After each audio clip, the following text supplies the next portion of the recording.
So, interpersonal skills that I've developed during this service project, pick one or two from the list and feel free to add your own. Detailed example of your growth. I would say creative thinking, definitely. With Spanish lessons, with my mask on, the residents don't need a, well, they don't require a mask because this is where they live amongst themselves every day. So it's kind of like a household. You don't wear a mask around your sister if you live in the same house. So creative thinking. I do obvious course wear a mask, so sometimes they cannot hear me exactly like the way I pronounce things in Spanish.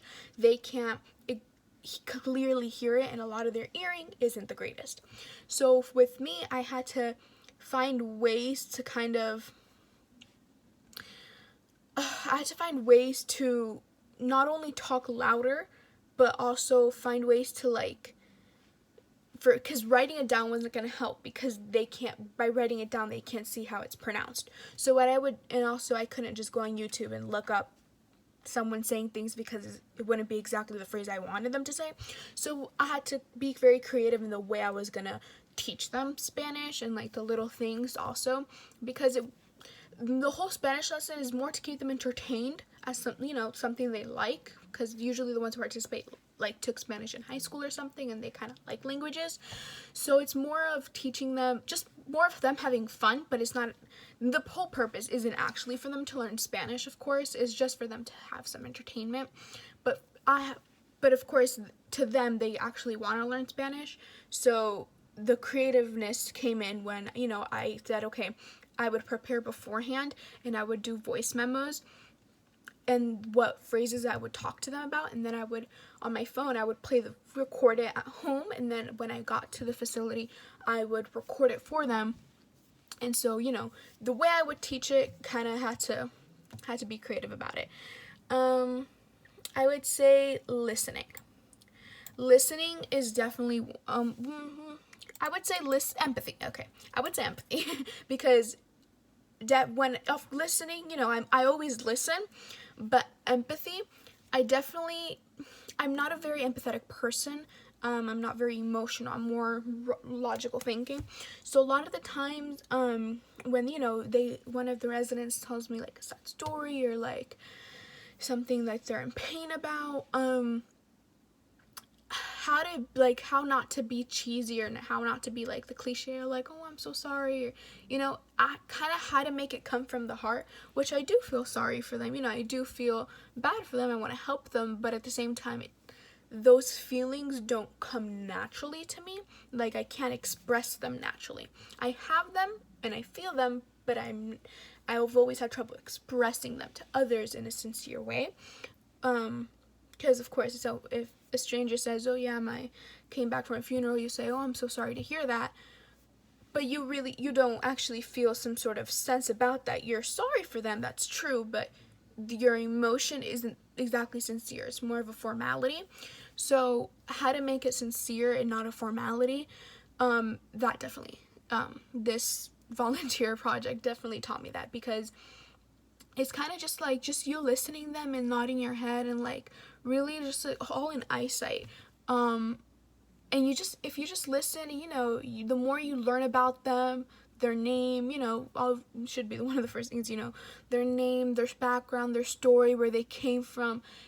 During Spanish lessons, each one of them will struggle on a different thing. Some of them struggle hearing, other ones struggle seeing correctly or kind of understanding, or some get frustrated easily, other ones kind of want to take charge and be the head and the leader. So if you kind of analyze all their personalities and their background and their stories, once they tell you something about themselves that would be the time to show empathy, that's when it clicks. That's when it's more sincere, because you know more about the person. It's no longer a formality. You're actually oh my god, I can't believe that happened. Wow, you really it'll show more, and the words will come and the words will flow.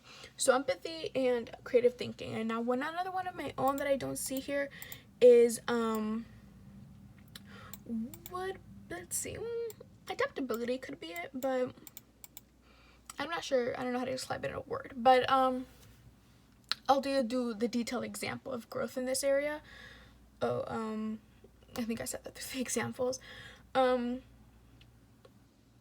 would have to say that in the service project, I've learned, let's see, is responsibility in here?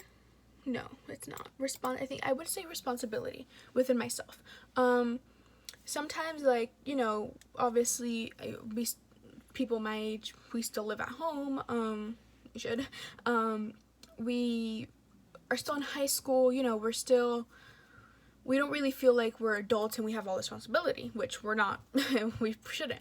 But in the things that we do have responsibility with, sometimes we feel like I don't know how to explain it, but we don't feel like as in control of it. At least I don't, and I know a lot of my friends and students I've talked to don't either. That's why I say we. But let's just stick to I. I don't sometimes feel like I have yes, I understand I have responsibility within it. Like, for example, not attending, but every Thursday going to the service project. Because there isn't, like, I guess, any consequences. If I say, oh, I'm not going to show up, well, that's not a consequence, you know, there's nothing I can get fired from, there's, you know, none of that. So, of course, it would be rude, but there's no consequence at the end of the day. So that kind of has just showed, this service project has kind of given me more of like, okay, I'm with strangers for 2 hours, I'm with strangers, and the way they look at me, how they perceive me, the CNAs, the workers, the clerk at the front desk, how they see me is a fully adult person. I think some of them don't even know my age. They don't know I'm in high school, but a full adult person, full responsibility, can probably thinks I drive. I don't. I get dropped off.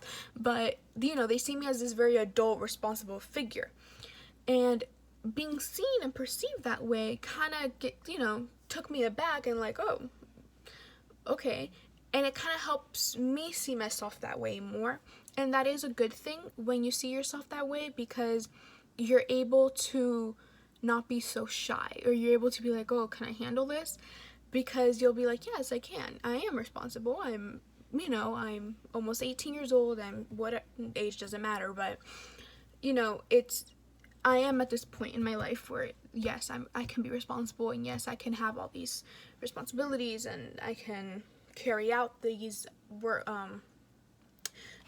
orders and things that are given to me. So this project definitely helped me in that. I guess it's not a skill, but it is more of something that's helped me in all these skills, I guess you could say. Let's see, reflection number 3. Let's do this in the next video.